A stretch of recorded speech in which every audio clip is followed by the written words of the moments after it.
Caesar has no jurisdiction over the pulpit.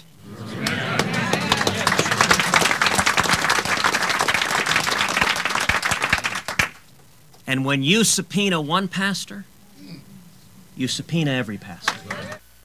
So that is Republican Senator Ted Cruz of Texas speaking out against something the city of Houston has been trying to do: force pastors who opposed an equal rights ordinance to turn over their sermons that deal with homosexuality, gender identity, or the city's mayor, Annise Parker. She's Houston's first openly lesbian mayor, and church leaders who refuse to comply would be held in contempt of court. One of the pastors targeted in all of this spoke out earlier. Watch. It wanted my sermons and emails and texts and anything that had been said about the equal rights ordinance or homosexuality, or including Mayor Parker, if I'd ever said anything about her. All right, communication with the congregation, wanted any of that. I'm very willing for the mayor and the city attorney to have all of my sermons. If they'll agree to read them, I would give them to them, but I'm not willing to hand them over because the state has demanded that I do that. I have so many questions about the separation of church and state here, you know, that we've heard so much from the rafters in this argument, because this has exploded in the state of Texas. After all the media attention, the city has now announced it will narrow the language of the subpoenas. But some are calling for the city to drop them altogether. Judge, I'm coming to you first. How did I see that coming? Well, okay, so talk to me about just how broad this was. And I want to tell everybody what they're looking for: the speeches, the presentations, the sermons, the petition that the pastors were putting forth against some of the writing and the anti-discrimination laws that they were putting forth, anything that the pastors had planned to say about the mayor, anything they planned to say about homosexuality, gender identity, prepared by, delivered by, revised by, or approved by you or anyone in your possession. That's like just hand over the church, why don't you? It's not really a separation of church and state issue, because it's not the state trying to promulgate a religion or encourage a particular religious belief or anything like that. What about stop it? It is absolutely a violation of the First Amendment on a couple of levels. It's a violation as to the freedom of speech, because anything that chills speech can violate the First Amendment. So when you're telling pastors, hey, we're going to subpoena all of your sermons, you're creating this atmosphere where they may not feel comfortable saying the things they were going to say to their parishioners.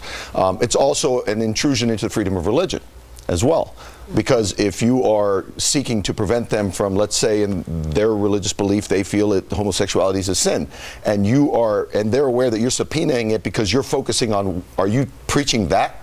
Then you're now traipsing over their religious rights as well.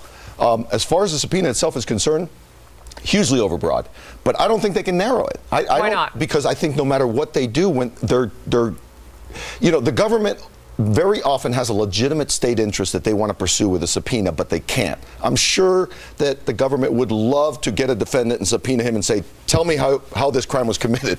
But there's a thing called... What's the crime here? I don't understand. What are they subpoenaing to... I think that there's an ordinance at issue that deals... The anti-discrimination ordinance? Exactly. Yeah. And I think what's happening is that the mayor is concerned that the pastors are preaching to their congregation about this is going to cause... Judge. I think one of the arguments was men will be able to go into women's bathrooms. They didn't want the pastors to preach anti-gay marriage messages. There was a key word there. I think the mayor's intentions. That's key, because she will not even explain why she is asking. Well, if she subpoenas if she subpoenas anything you're saying about the mayor, please. I mean, that's hugely overbroad by itself. So the mayor has said she didn't know that this was happening and that they didn't check their facts to find out that an outside legal group was looking at this. In fact, let's put up that tweet, because she tweeted after midnight a couple nights ago that she had no idea that this is happening, and that people should always check their facts before they go forward. She's a terrible manager because she doesn't know this is happening. The reason that she's backed off this and claims she doesn't know is because it's backfired